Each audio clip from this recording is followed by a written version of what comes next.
Well, that's kind of an obvious statement up there. I started with that sentence about 12 years ago, and I started in the context of developing countries.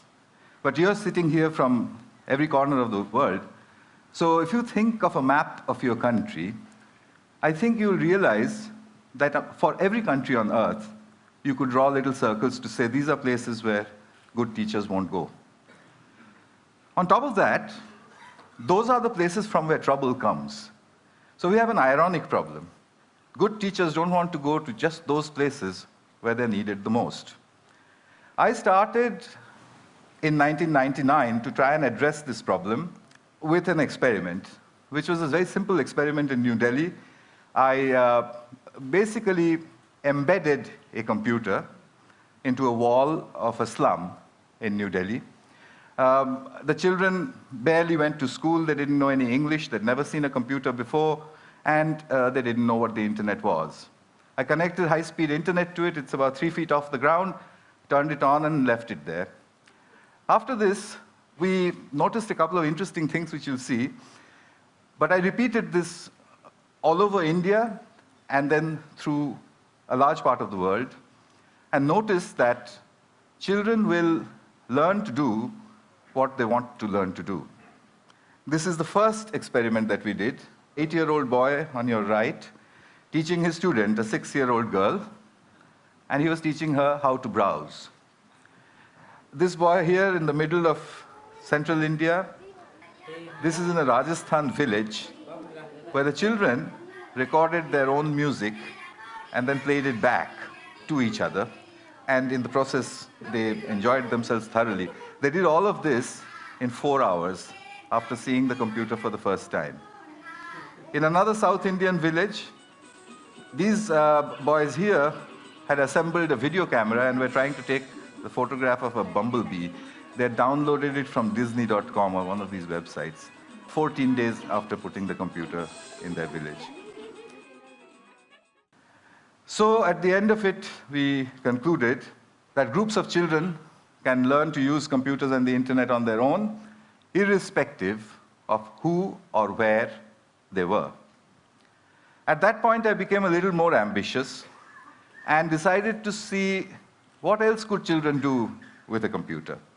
We started off with an experiment in Hyderabad, India, where I gave a group of children, they spoke English with a very strong Telugu accent. I gave them a computer with a speech-to-text interface, which you now get free with Windows, and asked them to speak into it. So when they spoke into it, the computer typed out gibberish. So they said, oh, it doesn't understand anything of what we are saying. So I said, yeah, I'll leave it here for 2 months. Make yourself understood to the computer. So the children said, how do we do that? And I said, well, I don't know, actually. And and I left.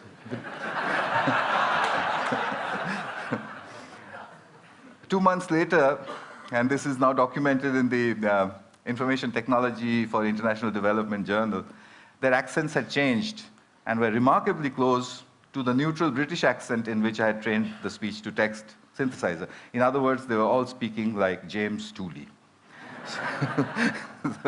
So they could do that on their own. After that, I started to experiment with various other things that they might learn to do on their own. I got an interesting phone call once from Colombo, from the late Arthur C. Clarke, who said, I want to see what's going on. And he couldn't travel, so I went over there. He said 2 interesting things. A teacher that can be replaced by a machine should be. The second thing he said was that if children have interest, then education happens. And I was doing that in the field, so every time I would watch it and think of him. Possible, and they can undoubtedly help people, because the children very quickly learn to navigate the web and find things which interest them. And when you've got interest, then you have education. I took the experiment to South Africa. This is a 15-year-old boy. This is my chin. I play games like animals, and I listen to music. And I asked him, do you send emails? And he said yes, and they hop across the ocean. This is in Cambodia, rural Cambodia. a fairly silly arithmetic game, which no child would play inside the classroom or at home. They would, throw it back at you. They'd say, this is very boring.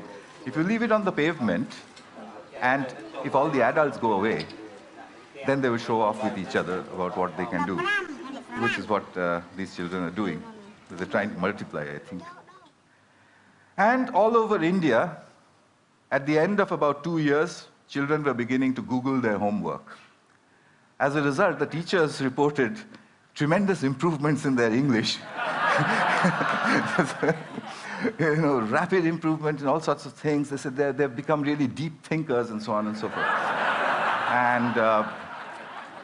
And indeed, they had. I mean, if there's stuff on Google, why would you need to stuff it into your head? So at the end of the next 4 years, I decided that groups of children can navigate the internet to achieve educational objectives on their own. At that time, a large amount of money had come into Newcastle University to improve schooling in India. So Newcastle gave me a call. I said, I'll do it from Delhi. They said, there's no way you're going to handle £1 million worth of university money sitting in Delhi. So in 2006, I bought myself a heavy overcoat and moved to Newcastle. I wanted to test the limits of this system. The first experiment I did out of Newcastle was actually done in India, and I set myself an impossible target. Can Tamil-speaking 12-year-old children in a South Indian village teach themselves biotechnology in English on their own? And I thought, I'll test them, they'll get a 0, I'll give them material, I'll come back and test them, they'll get another 0, I'll go back and say, yes, we need teachers for certain things. I called in 26 children, they all came in there, I told them, look, there's some really difficult stuff on this computer. I wouldn't be surprised if you didn't understand anything. It's all in English, and I'm going. So I left them with it. I came back after 2 months, and the 26 children marched in looking very, very quiet. I said, well, did you look at any of the stuff? They said, yes, we did. Did you understand anything? No, nothing. So I said, well, how long did you practice on it before you decided that you understood nothing? They said, we look at it every day. So I said, for 2 months you were looking at stuff you didn't understand. So a 12-year-old girl raises her hand and says, literally, apart from the fact that improper replication of the DNA molecule causes genetic disease, we've understood nothing else.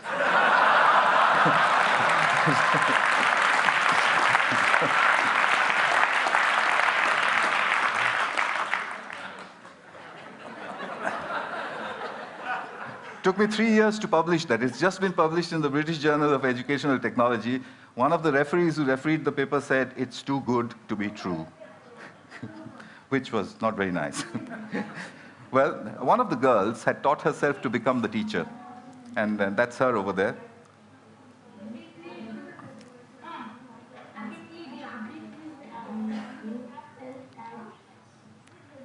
Remember, they don't study English. Where is it? Where is it? Neuron?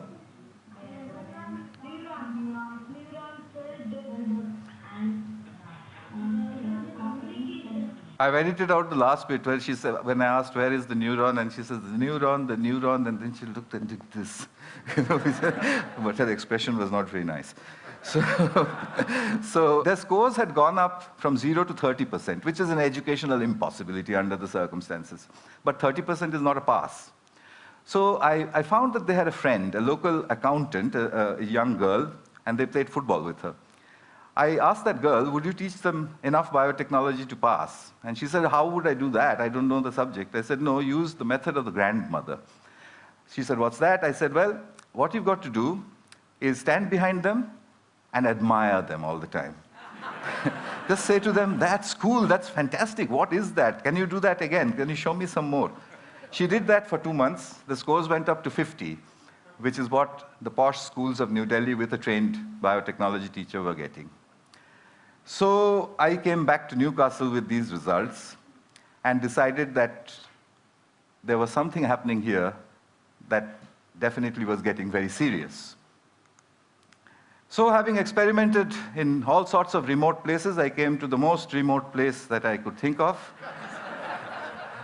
Across the River Tyne, 5,000 miles from Delhi, is the little town of Gateshead. In Gateshead, I took 32 children, and I started to fine-tune a method. I made them into groups of 4.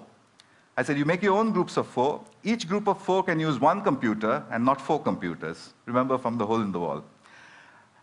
You can exchange groups. You can walk across to another group if you don't like your group, etc. You can go to another group, peer over their shoulders, see what they're doing, come back to your own group, and claim it as your own work. And I explained to them that a lot of scientific research is done using that method.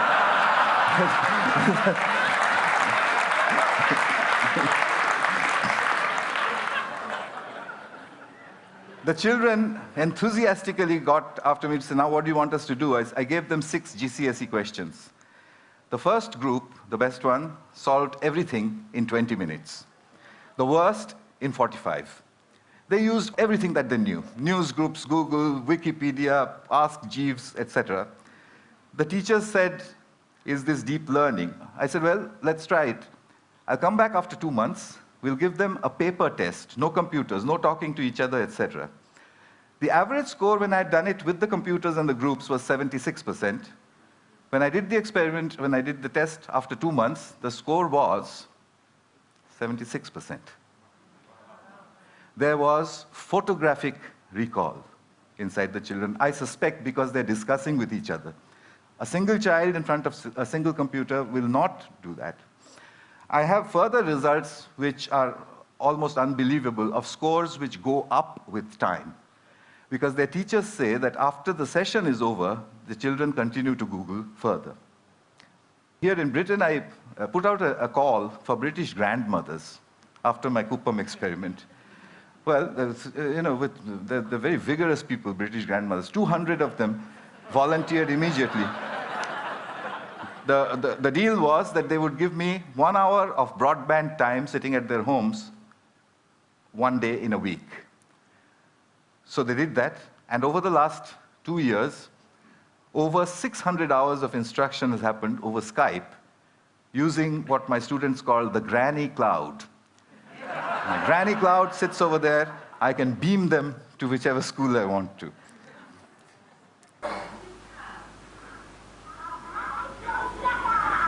You can't catch me. You say it. You can't catch me. I'm the gingerbread man. Well done. Very good. So we get Power of the Supreme. Back in Gateshead, a 10-year-old girl gets into the heart of Hinduism in 15 minutes. Stuff which I don't know anything about. 2 children watch a TED Talk. They wanted to be footballers before. After watching 8 TED Talks, he wants to become Leonardo da Vinci.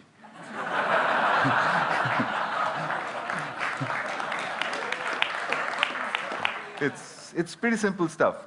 This is what I'm building now. They're called souls, self-organized learning environments. The furniture is designed so that children can sit in front of big, powerful screens, big broadband connections, but in groups. If they want, they can call the granny cloud. This is a soul in Newcastle. The mediator is from Pune, India. So how far can we go? One last little bit and I'll stop. I went to Turin in May. I sent all the teachers away from a group of 10-year-old students. I speak only English, they speak only Italian. So we had no way to communicate. I started writing English questions on the blackboard. The children looked at it and said, what? I said, well, do it. They typed it into Google, translated it into Italian, went back into Italian Google. 15 minutes later,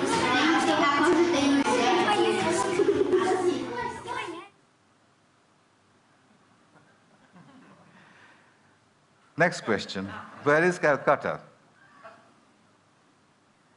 This one, they took only 10 minutes.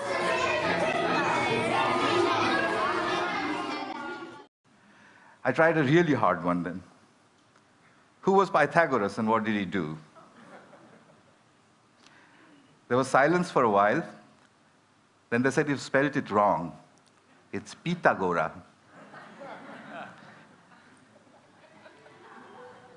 And then, in 20 minutes, the right-angle triangles began to appear on the screens. It just sent shivers up my spine. These are 10-year-olds.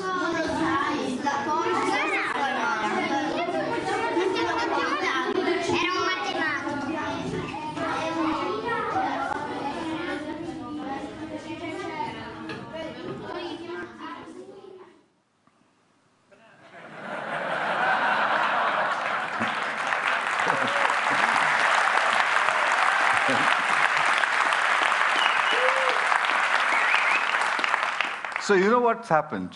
I think we've just stumbled across a self-organizing system. A self-organizing system is one where a structure appears without explicit intervention from the outside. Self-organizing systems also always show emergence, which is that the system starts to do things which it was never designed for, which is why you react the way you do, because it looks impossible. I think I can make a guess now. Education is a self-organizing system where learning is an emergent phenomenon. It will take a few years to prove it experimentally, but I'm going to try. But in the meanwhile, there is a method available. 1 billion children, we need 100 million mediators, there are many more than that on the planet, 10 million souls, $180 billion, and 10 years. We could change everything. Thanks. Thank you.